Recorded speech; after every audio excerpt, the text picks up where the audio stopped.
আমার বাবা মা যদি শুনতো তারা কিন্তু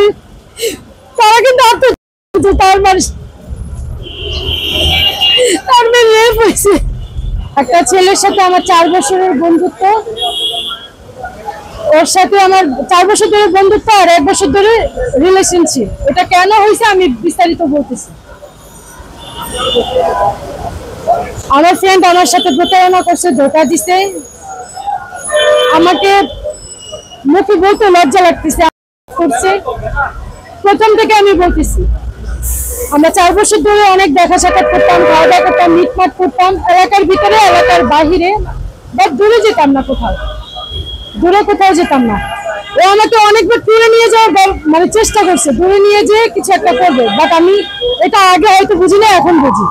অনেকবার বলছি চলো আমরা ট্যুরে যাই, ঘুরতে যাই, আমি যাইনি ওর সাথে, আমি যাইনি।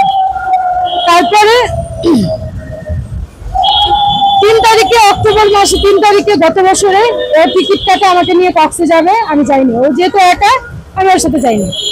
পরে প্ল্যানিং করে বলে যে আমার অফিসের কলিগরা যাচ্ছে অফিস ট্যুরিটা কক্সবাজারে, তো চলো যাই। যেহেতু অফিসের ট্যুর যাওয়াই যায়, অনেক লোক থাকবে, বলছে অনেক লোক থাকবে, ছেলেরা একসাথে মেয়েরা একসাথে, এখানে তাহলে গেলে ঝামেলা নেই, তুমি বিশ্বাস করতে পারো।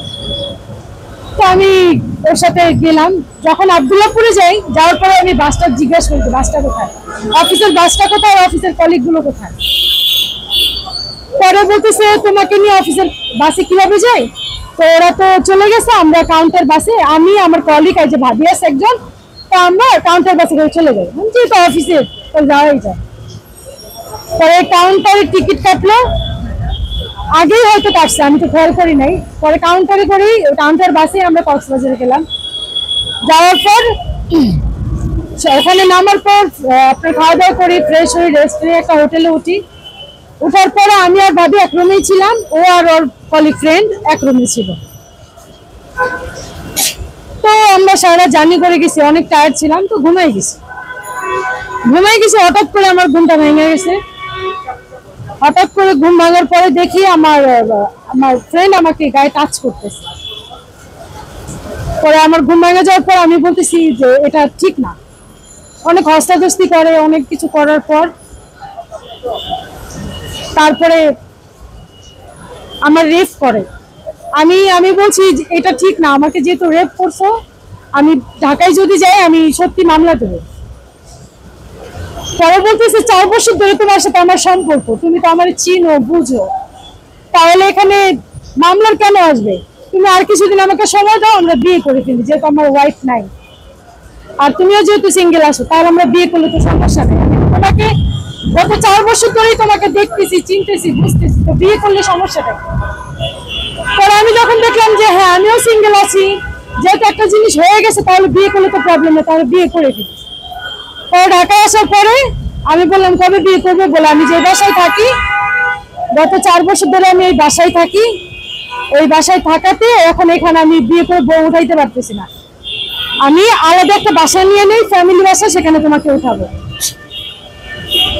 2 দিন পর ওই বাসায় আমাকে ডাকে, 2 দিন পর আমাকে বাসায় ডাকে, আমি যাই। না করলে আমার সাথে একটু রাগারাগি করে, তুমি আমাকে ভালোবাসো না, এনতেন এগুলো মানে অনেক কিছু বকচকর বলে, আমি আবার যাই।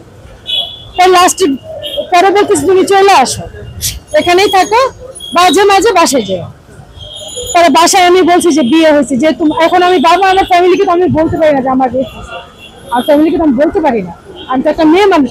আমার এটা জানার পর আমার ফ্যামিলিকে আসতে থাকবে, আপনারাই বলেন।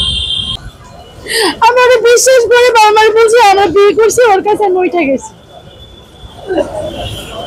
সবকিছু ঠিকঠাক ছিল। ওকে আমি মাঝে মাঝেই বলতাম বিয়ে করে, বলছি বাসাটা চেঞ্জ করি, দেন বিয়ে করি। আমি বলছি আচ্ছা ঠিক আছে, তাই বাসা পাই না, অফিস থেকে আসার পর বাসা খুঁজতে পারি না, আমাকেও তেমন কোথাও বাইরেতে দেয় না, যেখানেই যাই বোরকা পরাই নিয়ে যায়, ওই খুঁজবে ওই নেবে। আচ্ছা ঠিক আছে আমি মানলাম। হঠাৎ করে আমি প্রেগনেন্ট হয়ে যাই, আমি বলি যে যেহেতু বাবু আসছে, তাহলে আমরা এবার বিয়ে করি, যে বাসায় আছি আমি সমস্যা হবে না, যেটা একটা বাবু নিয়ে নিতেছি। বলতেছে না দরকার নেই, এখন নেবো না, আমরা বিয়েটা করি, নতুন একটা বাসা নেই, দেন আমরা বেবিটা নিই। ও আমাকে বক্কর চক্কর বুঝাইয়া আমাকে মেডিসিন কিনে খাওয়াইয়া তারপর আমাকে পাঠাই দেয়, আর মেডিসিন কিনে পাঠাই দেয় এগুলো খাওয়ার জন্য। তারপরে আপনার আমি ওটা নিয়ে আসি, তারপরে যখন ওটা ক্লিয়ার হয়ে যায় তারপরে আমি বাসায় যেয়ে দেখি ও বাসা নাই, বাসা মালপত্র যা ছিল সবকিছু বিক্রি করে দিয়ে ও উধাও।